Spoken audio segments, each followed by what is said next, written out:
Hello, this is Gihan Perera. How are you going at implementing AI in your teams and in your organization?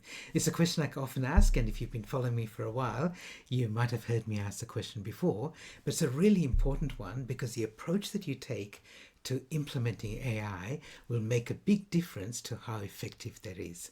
And let me give you two contrasting examples.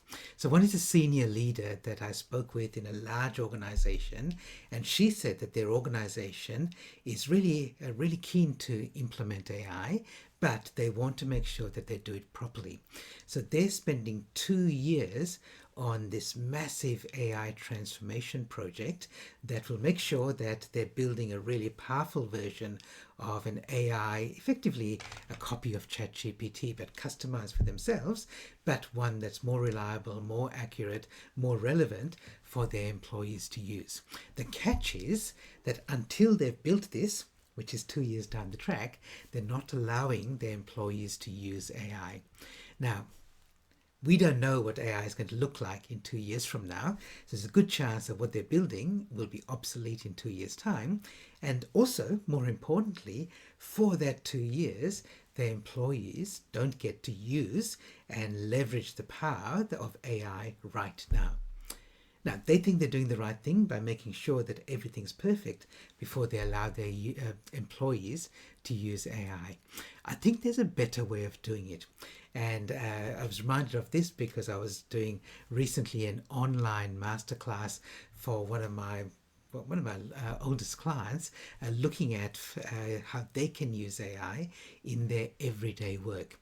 And what they were doing, rather than trying to create this overall AI strategy, was allowing their employees to run these small AI projects. Some of them are around marketing, some of them around social media, some of them around productivity with their managing their calendars, some of them are around the client experience for their particular customers and clients. And I think that's a better approach for most leaders, most teams, and most organizations.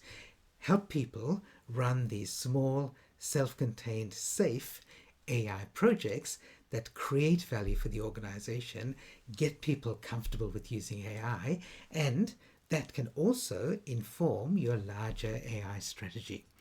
Now, the secret to making this work is knowing which projects to run. There's not everything that you want to do with AI can be done in these small self-contained projects, but there are so many things that you can do within those constraints that will actually create value. So what are some examples of that? Well, if you download my worksheet about AI projects, you'll see some examples from different industries, different businesses of small scale AI projects that you can implement. And what I mean by that is you don't need a lot of technical knowledge. You can implement them within a few months, and they're things that will create value for the team and for the organization. So download the worksheet, have a look at some of the examples, share them with your team, and you may not be able to do exactly the same thing, but that might spark some ideas for small scale projects that you can do with your teams and throughout your organization that create value and get people comfortable with using AI. I'm sure you'll find it useful. I'll see you in the future.